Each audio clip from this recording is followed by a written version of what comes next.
উদ্বোধন হলো ষষ্ঠ কুলটি উৎসবে। 2024-এর 25শে ডিসেম্বর এই উৎসবের উদ্বোধন করলেন রাজ্যের মন্ত্রী মলয় ঘটক। অনুষ্ঠানে উপস্থিত ছিলেন জেলা সভাধিপতি Biswanath Bauri, assistant commissioner of police Javed Hossain, Kulti থানার অফিসার ইনচার্জ কৃষ্ণেন্দু দত্ত সহ আসানসোল পুর নিগমের বেশ কয়েকজন বড় চেয়ারম্যান এবং তৃণমূলের যুব এবং ছাত্র নেতারা। বুধবার থেকে শুরু হওয়া চলতি বছরের এই কুলটি উৎসব চলবে 29শে ডিসেম্বর পর্যন্ত। উৎসবে থাকবে রাজ্য এবং মুম্বাই থেকে আগত শিল্পীদের অনুষ্ঠান।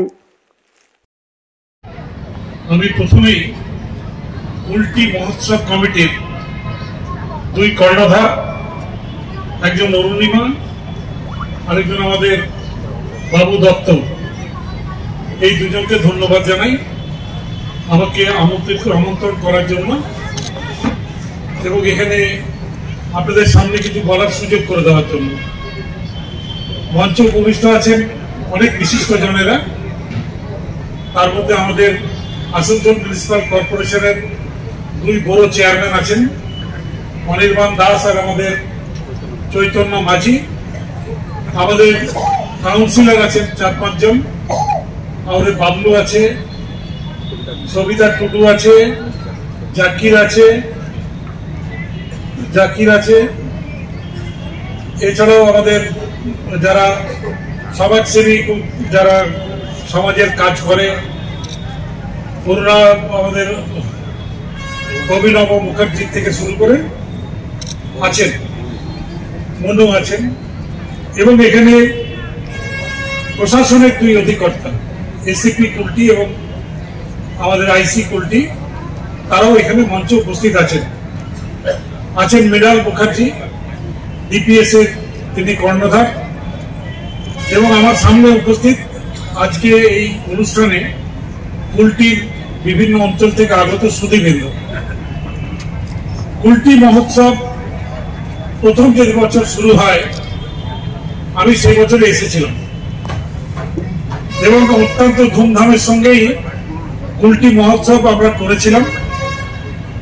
তারপরে কুলটি মহোৎসবের যে পথ চলা, সেটা আমরা প্রতিনিয়ত খবর রেখেছি, কারণ শনি বা রবিবার ছাড়া খুব একটা আসানসোলে থাকার সুযোগ হয় না।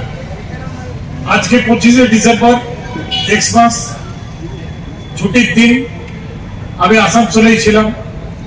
আমাকে যখন খবর দিল যে আমাকে আসতেই হবে, আমি বলেছিলাম ভাই একটু আগে যদি করে দেন আমি তাহলে নিশ্চয়ই আসবো, কারণ 6:50-এ আমার ট্রেন, 6:50-এ ট্রেন ধরে আমি কলকাতায় ফিরবো। তো আমার শর্ত ওনারা মেনে নিয়েছিলেন এবং যে কারণে আমি আজকে এখানে এসেছি। কিন্তু কুলটির সঙ্গে আমার সম্পর্ক অত্যন্ত সুদৃঢ় এবং গাঢ়। আপনারা জানেন যে এই কুলটির থেকে আমি একসময় বিধানসভায় প্রার্থী ছিলাম, যদিও তখন আমি কংগ্রেসে ছিলাম। হাতছাপ থেকে 1996 সালে কুলটিতে আমি লড়েছিলাম। কুলটির মানুষের প্রচুর আশীর্বাদ আমরা পেয়েছিলাম। পরবর্তীকালেও লোকসভা নির্বাচনে আমি গল্প করছিলাম, যখনই লড়াই করেছি এই কুলটি থেকে কখনো 30,000, কখনো 29,000 ভোটে কিন্তু কুলটি আমাকে এগিয়ে দিত বা আমাদের দলকে এগিয়ে দিত। তো সেই হিসাবে কুলটির একটা আলাদা পরিচয় আছে, কুলটির মানুষের একটা আলাদা ভালোবাসা আছে, এবং সেই ভালোবাসাটা যতদিন জীবিত থাকবো ততদিন অন্তত ভুলতে পারবো না। তাই আজকে এই যে অনুষ্ঠান এখানে হচ্ছে, সেই অনুষ্ঠানে আমি যারা এখানে আসবেন, বিভিন্ন শিল্পীরা তাদের শিল্পের প্রদর্শন করবেন, গান শোনাবেন। নিশ্চয়ই আপনারা তাদেরকে উৎসাহিত করবেন যাতে আগামী দিনে এই কুলটি উৎসব আরো বড়ভাবে করা যায়, আরো সুন্দরভাবে করা যায়। কয়েকদিন আগেই আমরা আসানসোলের উৎসব করেছি, আপনারা জানেন। প্রচন্ড ঠান্ডার মধ্যেও হাজার হাজার মানুষ কিন্তু সেই উৎসবে উপস্থিত ছিলেন এবং যারা শিল্পী তাদেরকে উৎসাহিত করেছেন। সব থেকে বড় কথা, দেখুন মেলা এবং উৎসব, এটা কিন্তু আমাদের কুলটি মহোৎসব 6 বছর আগে আপনারা জানেন যে মাননীয় মুখ্যমন্ত্রী যেগুলো প্রকল্প, সেই প্রকল্প আমরা মেলার মাধ্যমে এগুলো করে থাকি। মাননীয় মন্ত্রী মহাশয় শিল্পাঞ্চলে যেটা আজ করেন সেটা পরে আমরা তা ফলো করি। আপনি জানেন আসানসোল উৎসব আজ 9-10 বছর হলো, তারপরে পর যেমন আমাদের একটা 6 বছর আগে হলো, দেখা দেখি এখন অনেক জায়গাতে এই মেলাগুলো হচ্ছে। তাতে হস্তশিল্প মেলায় বলুন বা কুটির শিল্প বলুন, বই মেলা বলুন, তেমনি আমাদের যে কুলটি মহোৎসবটা টোটালটা হচ্ছে সাংস্কৃতিক উপরে মহোৎসব। তার মধ্যে সোশ্যাল কাজও আছে, সাংস্কৃতিক অনুষ্ঠান আছে। এখানকার এক সময় সাংস্কৃতিকের তীর্থস্থান বলা হতো যখন কারখানা খোলা ছিল। কারখানা বন্ধ হওয়ার পরে পরিস্থিতি খুব খারাপ।